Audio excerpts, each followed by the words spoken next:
Hey folks, rinimt here, and welcome to Saintess of the Golden Bow demo. Thank you to the developer for the code access for this demo here.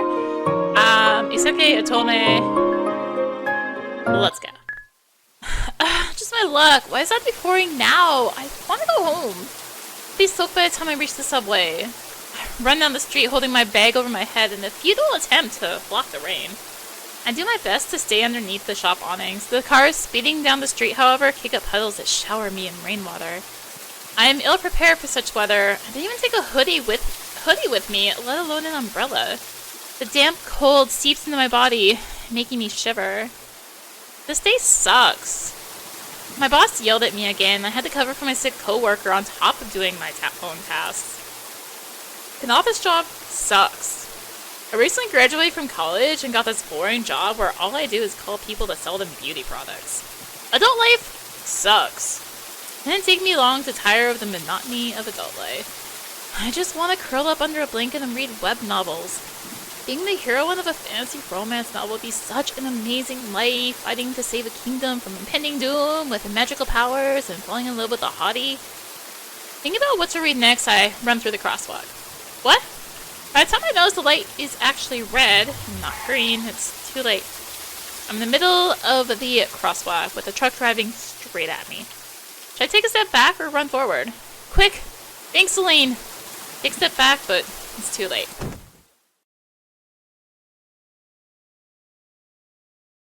Ah! It hurts! The pain! It's excruciating! My body hurts so much. Until I suddenly stop feeling anything anymore. The absence of pain brings me relief. I let my life go. Next thing I know, I'm floating in a cotton-like substance. I feel comforted, safe even. I really died? Am I in heaven now? I want to read the last chapter of my favorite author's new web novel. I'll never find out what happens to the heroine in the end. Chuckle escapes me, a loud sound in this quiet place. I'm pathetic, aren't I? I died, and now I'm just thinking of my hobbies, not my parents or my friends. Not that I had a great relationship with anybody anyway. I was quite a loner. What's that sound? In the emptiness, I can hear someone singing in an angelic voice. It's calling to me. You must fight on. I must? But I'm dead. I don't have to do anything. Suddenly I feel a pull. My soul gets grabbed and yanked towards a golden whirlpool. I scream, but no sound comes out of my mouth. Close my eyes, the shifting reality around me making me feel dizzy. When my senses return to me again, the first thing I notice is the fresh scent of a forest. I open my eyes and look around. I'm in the middle of the woods. Lush canopies of trees above me sway gently in a light breeze. There is something heavy in my hand, and when I look down, I see that I'm holding a simple hunting bow. My feet, clad in riding boots, sink into the damp green moss of the forest floor. I'm out hunting, I realize. Wait, how is this possible? I just died! It's been ages since I handled a bow. The last time I practiced archery was in middle school, back when my parents could still afford to spoil me. I haven't put on such high boots today for work, or these fancy pants, or this jacket. It looks almost like it belongs in the Korean webcomic. Who am I? Celeste? Where are you, Celeste? Somehow I suddenly realize I'm supposed to be hiding. Hiding from what or whom? I don't understand. I only know I must seek cover. The urge to disappear from sight is so strong that I don't even question it. I find a thicket of bushes and dive into them, not caring that my outfit will get dirty and torn. In my hiding spot, I observe the situation, holding my breath. A handsome man with red hair tied back in a ponytail runs towards me. He's wearing some sort of fantasy armor, and he has two thin swords on his hips. I recognize this person. This man is my knight, Levi Parim. Wait, I don't have a knight. I'm Celine, a 20-year-old simple American office worker, fresh out of college with a job in sales. Is that really the whole truth, though? Levi turns left and right, searching for me. Celeste, please come out. Failing to discover me, he runs off. I recognize this guy's looks from somewhere, and the name Celeste is familiar too. Oh no, I couldn't have. Did I get reincarnated? Here? Out of all the books or games that could have been the setting for my reincarnation, why did I have to end up in the BL tragic fantasy web novel? Why this one? Saint of the Golden Bow is the work's name. It was recently adapted to a webcomic, that's how popular it was. The book used to be one of my favorites, but the world of the story, it's not a nice place to live. There's a war going on with the Demon Queen, and Celeste might have been reincarnated as her. What I just witnessed was the opening scene of the book, before Levi is chosen to become the titular saint. He goes out hunting with his unrequited love, the lady he's serving. He's supposed to protect Celeste, but he loses sight of her at some point. An ungodly sound makes the hairs on my skin stand up. The creature that made the sound appears to my right. It's the ugliest thing I've ever seen. An abomination. A demon. The imp's leathery wings flap in the air, then the creature flies towards me. It has spotted me. This is the moment when Celeste Declare dies a miserable death to become part of Levi's tragic backstory. But I just died for being hit by a truck. I don't want to die again. Especially not a scripted event where I'm supposed to just fade away so I can serve as part of someone else's tragedy. Not doing anything to save myself is not like me at all. The imp is still far enough away for me to attempt to save my life. I attack quickly. The monstrosity is coming closer and closer. My hands are sweaty and my arms are shaking. I refuse to give up. Shoot the demon with the bow. In my hands I hold the key to my salvation. I pull out an arrow, draw back, and aim at the imp that's flying straight at me. Take a breath and release it, remembering what I was taught in middle school about archery. I'm sure of my shot and know I can't delay any longer. I send the arrow flying. The arrow hits the demon straight in its ugly little head. Reach. The final frightening sound, the monstrosity falls to the ground. I breathe heavily, collapsing to my knees. I did it! Suddenly pulled a fist against the ground, feeling the damp moss beneath my fingers. I breathe deeply again, taking in the smells of the gorgeous forest. They calm me down. I'm alive. Tears rolled down my cheeks. I was terrified, but I survived. Celeste! Levi comes running towards me. When he sees the imp dead a few steps away from me, and the bow still grasped in my hands, a gasp of surprise escapes his lips. Celeste, what happened? Did you kill this demon for yourself? I nod, for a moment entertaining the thought that I am indeed Celeste, not Celine. I open my mouth to explain the situation, but my voice sounds raw and shaky. I killed demon. I finally managed to whisper. Levi walks up to me and kneels down before me. My lady, can you walk? I give this question some thought, but I feel so weak. I wipe my tears away. I don't think so. I'll carry you.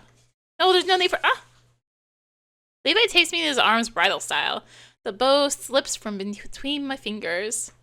Our close proximity is so embarrassing. I want to hide my face, but I can only do so against his chest, which is a less than ideal option.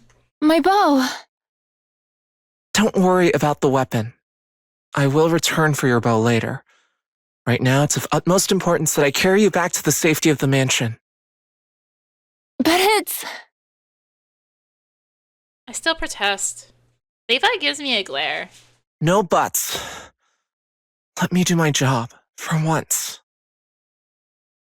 I let alongside and stop resisting. Levi walks towards where we left our horses, or so my memory Celeste recalls. So I really am Celeste now? I'm part of the world of the Saint of the Golden Bow, but I was supposed to die, so what will my survival mean for the story now? All washed up, my lady. After an awkward bath where I had to let my maid, Linda, wash me, I'm finally dressed in a nightgown and allowed to rest. My body feels weak, the shock of dying, reincarnating, then almost dying again, finally taking a toll on me. A loud yawn escapes my lips, I cover my mouth.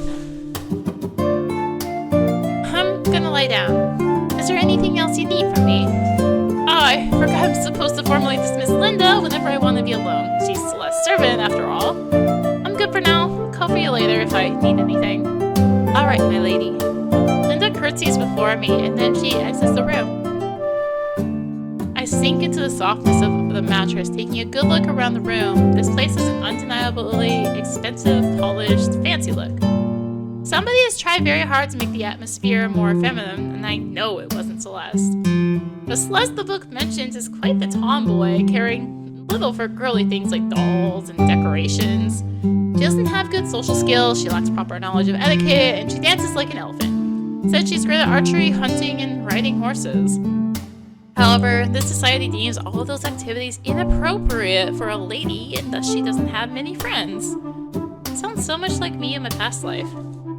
The only two people who really like Celeste are Levi, who, for some reason that isn't really explained in the book, adores his lady, and Celeste, are you alright? Celeste's twin sister, Eurydice. The book also briefly mentions Eurydice as part of Levi's backstory, simply describing her as the more ladylike twin who loves pink and romance novels. I feel Celeste's emotions for Eurydice in my heart, though. Celeste really cherishes her sister. Celeste? Eurydice notices that I'm staring at her with a faint smile on my face. I'm alright. Thanks for worrying about me. She rushes over to my bed, fixing the pillow under my head and helping me sit up. Well, of course I'm worried about you. You're my beloved sister. What would I do if I lost you? Levi was with me. Nothing bad could have happened to me under his protection. You think I don't know how you always run off from Levi during your hunts, making excuses that you have to be alone because he's stomping too loud, scaring your prey off? Busted. I know that is exactly what Celeste has always done. Suddenly I wonder if Celeste somehow realized Levi was in love with her and has just been trying to avoid the awkwardness of his puppy-like adoration. Her feelings in the matter are unclear to me. I'm not sure. You got me. Did you split from Levi this time too, sister? I did. Figures. Eurydice lets out an annoyed sigh. I give her a wide smile, enjoying our conversation despite her chastising me. Really like having a friend whom I can talk to freely. I really would like to know what happened today, though. Levi babbled about something about a demon? I'd like to know more, too, for the matter. Father walks into the room without knocking or otherwise warning us of his presence. He has a stern look on his face, but that's just his usual expression. The joy I feel at talking to Eurydice momentarily evaporates. New emotions from Celeste surface in my heart. Her father has always made her feel lesser, inadequate. I review her memories of him and curse inwardly. To say her father favors Eurydice wouldn't at all capture the severe inequality of the situation. During some of their past interactions, he has been outright abusive, belittling Celeste and calling her names. I stiffen my spine, sitting up straight. It took so much shit as Celine, I'm not gonna do it again as Celeste. What happened today that's left you so disheveled? Look down at myself. The only blemish in my appearance is a scratch on my knee from where I hid in the bushes. The mark is so small that I didn't even notice it while bathing. Otherwise, I'm wearing a fresh nightgown and all cleaned up. There's nothing disheveled about me. I give Father a defiant look. As you can see, I'm fine. Thank you for asking. Father huffs. You and your sister's 18th birthday is in 3 days. We're leaving for the capital the day after tomorrow. If you're not healed up and in top form by then, we have been running by tomorrow. My body feels tired and heavy, but it's nothing of it is sleep can't fix. I see Eurydice scoot slightly to the left as if taking a step away from Father's negative energy. You'd better be. I don't want you to ruin the golden bow ceremony for your sister. You're banned from leaving the mansion for the next 3 days. I open my mouth to tell him off, but my eyes land on Eurydice. She shakes her head slightly. To honor her wishes, I decided not to agitate Father any further. Alright. I nod. I don't feel like going hunting or horseback riding anyway. Someone would quickly notice I'm not as good as those activities as Celeste should be. I'm still not sure how much more skills I can access for myself. Levi sent me in front of himself on his horse to return us to the mansion earlier, so I have no idea if I actually know how to ride a horse myself. I rode a horse once or twice as Celine when I was a kid, not nearly enough to match Celeste's experience. Now tell me what happened. I killed a demon. Both Father and Eurydice gasped in surprise. You what? Levi said you two had an encounter with a demon, but I assumed he was the one to kill it. I shake my head and smile. I shot an imp with my bow. What was such a monstrosity doing in the middle of the Lokari Empire lands or far from the war farm? The imp was conveniently there to kill Celeste for Levi's tragic backstory. I wanted to tell the truth, but of course I won't. Father and Dearness would take me for a mad woman if I babble about them being characters from a novel. I don't know, but the monster attacked me, so I killed it. I shrugged like my actions were nothing out of the ordinary. After all, in the face of danger, it's kill or be killed. Father sits down on the chair next to the entrance of my room and hides his face in his hands. I knew my daughter wasn't much of a noble lady, but this? He mumbles loudly enough for both Eurydice and I to hear him. My sister and I share a smile. Where was your knight when the demon attacked you? To choose my words carefully, I don't want Levi to take the blame for my actions. I ran off on him again. I wanted to hunt on my own. Of course. Let's all alongside, like I'm burdening him more than he can bear. My body takes this moment to remind me how tired I am. A big yawn escapes my lips. I cover my mouth with my hand. Rest. Father gets up and gestures for Eurydice to leave. Eurydice nods and walks behind him out of the room. She turns back to me when she's in my doorway and gives me a warm smile. Get some rest. I'll be back later. I return her smile and sink more deeply into the bed, making myself comfortable. It doesn't take long for me to fall into a dreamless slumber. When I wake up again, the rays of morning sun pour into my room.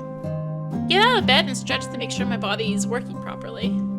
I feel refreshed after my long sleep. No more weakness in my limbs. Everything's in order again. I walk to the desk and sit down. I take a fresh sheet of paper. I hesitate when I realize there's only a quill for writing, but I won't be stopped. I produce a few scratchy letters. My handwriting looks horrible. It seems I can't directly access Celeste's skills after all. That's quite inconvenient. I managed to write with a quill, but not very well, and only in English, of course. To write down everything I knew about the web novel Saint of the Golden Bow so I could organize my knowledge of the world and line up with Celeste's memories. Scratchy handwriting or not, I need to sort out all my assets. I'll start with the basics. Saint of the Golden Bow is a romance tragedy fantasy web novel by the Korean web novelist Hanuel Kim. I read the English translation on one of my favorite web novel and comic apps. The story was supposed to be turned into a webcomic and had promo art, which is how I was able to recognize Levi immediately. His design of the artwork even had him in the same outfit he was wearing the day of the demon attack. Maybe I should also write down what a web novel is. What a web novel is. What a web novel is? I scratched down the web novel in big letters. Since the beginning of the 21st century, web novels have been immensely popular in South Korea. A web novel is a novel first published on the internet. It grows to have a very specific narrative form. Readers unlock chapters and interact with what they are reading by posting comments. So web novels tend to be very long.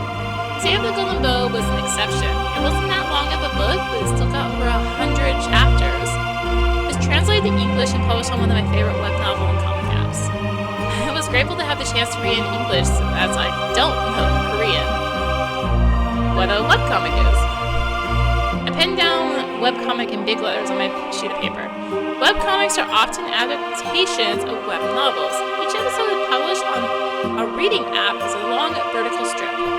Some even feature music composed specifically for the chapters, but those are rare. Unlike other Asian comics like manga, webcomics are in color. They are published digitally too, though sometimes they also end up being printed as books. There's a very popular genre of webcomics right now called Otome Isekai'd. In those stories, a girl from Earth dies and is reincarnated as a character in a visual novel or web novel. Sounds familiar, doesn't it? Had that long sigh.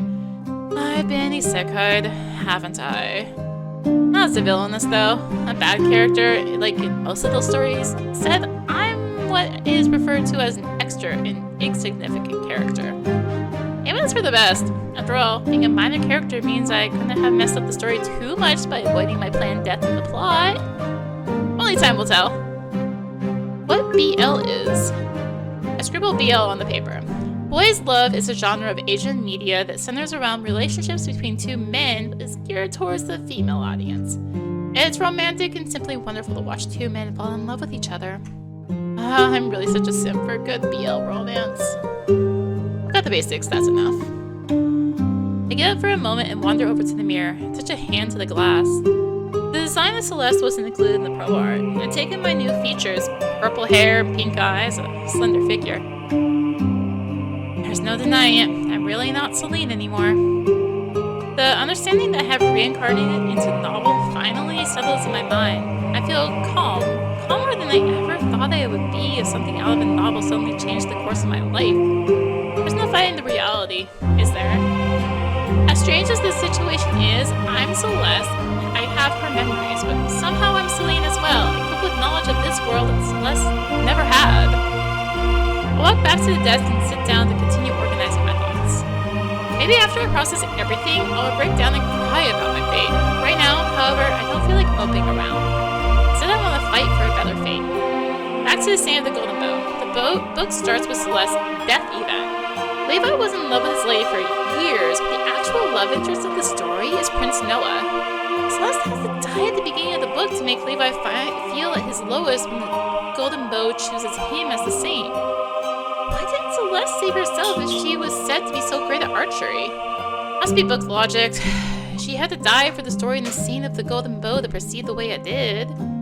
Soon as Celeste's death, Levi's quest to save the Lokari Empire from the Demon Queen begins. However, he doesn't go alone. Noah, as well as High Priest Elijah, the second love interest, both accompany him on the journey. Noah and Levi fall in love, Elijah falls in love with Levi too, but Levi chooses Noah. When the final confrontation with the Demon Queen happens, the love Noah and Levi share is an important component of defeating the Fiend. Through their love, the magic of the weapon becomes stronger. However, the story is a tragic one. Even though Levi defeats the Demon Queen, he perishes in the process. Noah and Elijah live on, and peace returns to the Lokari Empire. I remember crying at the end of the book and cursing the author for writing such a beautiful yet heart-wrenching tale.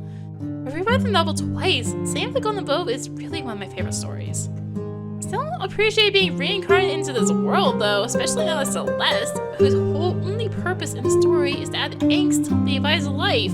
Didn't die when I was supposed to, though, and now the story is continued regardless. I wonder how many things will change because Celeste is alive. Can Levi still fall in love with Noah despite the fact that I'm still here?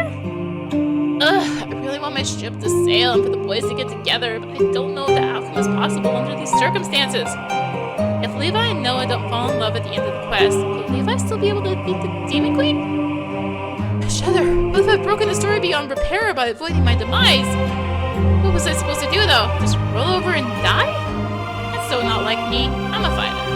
Maybe I can change the story even further so that Levi can still survive the final encounter?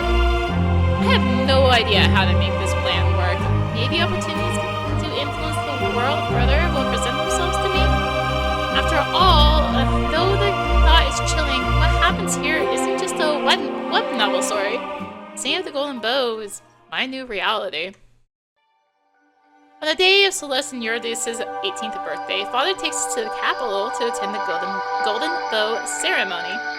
Levi had his 18th birthday a few days ago as well.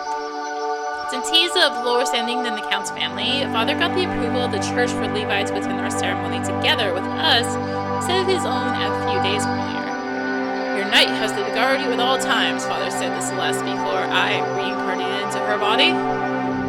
After the encounter with the imp, he's become even more convinced that Levi should leave my side.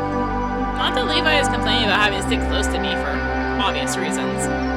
Now Eurydice, Levi, and I stand in the middle of the chapel in the royal palace in Solus, Lokari Empire's capital.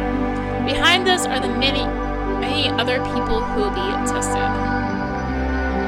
Before us, the High Priest Elijah Soren takes a place behind the titular Golden Bow, the fabled artifact that will choose the saint one day. Now that day will be today, since Levi is the one who will be chosen. I eye the bow with suspicion. Light reflects off its gold-covered surface. The design is pretty and elaborate. Looks like a pain in the ass to use as a weapon, though. Too ornamental for my taste. We are all gathered here today to see if the Golden Bow, the weapon given to us by our Lord to help us one day defeat the vile Demon Queen, will finally choose its saint. On this beautiful morning, when the sun's rays fall through the windows of our chapel, let us give our gratitude to the Lord. He has given us means to end the war that has been raging for so many decades. I have never been particularly religious, even in my past life. Especially don't believe in the fantasy god, but... Let us give our gratitude. Let us give our gratitude. Eurydice and Levi bow their heads and say the words of a prayer. Along with all the other people in the hall, I mumble the words as well. Let us give our gratitude. I don't want to draw suspicion to myself, after all. 20 years ago, the blessed blacksmith was bestowed with the Lord's inspiration and crafted the golden bow. He worked tirelessly day and night until finally he completed the artifact.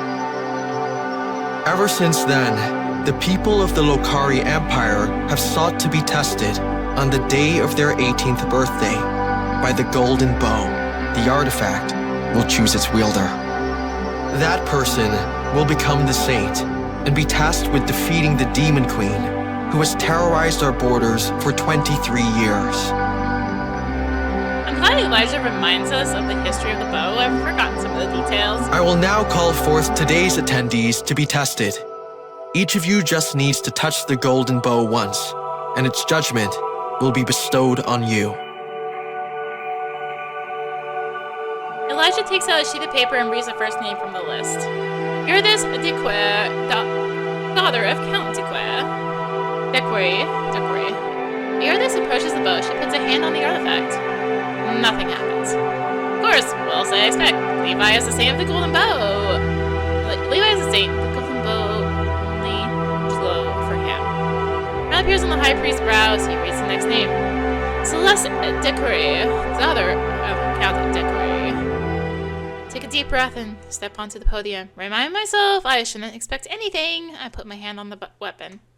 For a moment, nothing happens, but then the bow glows, its light getting brighter and brighter with each second. The light feels scorching hot. I close my eyes, worrying I'll go blind if I don't. You must fight on! I hear the angelic voice again. Was the bow the one speaking to me when I reincarnated? Or was it the god of light himself? The thought that I may have been addressed by a deity is frightening. No, gods aren't real. You're not religious, Celine. The golden bow. The burning light makes my skin feel like it's on fire, so I take my hand away from the bow. My hand continues burning, the searing pain climbing up my arm into my chest. Ah! I scream. My head is spinning. The pain is too much for me to handle. I wanted to stop. Stop! I'm on fire! I'm dying! Not again! Lady Celeste! Sister! Viva and Eurydice are calling to me, but I don't have the strength to respond. My consciousness fades, darkness taking me into its comforting embrace. Ugh, I feel so groggy. But I'm so groggy, I'm gonna call it good there for now. Thank you for watching. Thank you, developer, for the code for this demo. Enjoy the video, consider tossing a like, comment, and subscribe. Maybe click the bell for notifications. Also be sure to check out the description below. Various links, social media, Discord. Come hang out, get notifications there as well. And until next time, this is rinimt signing out. Bye!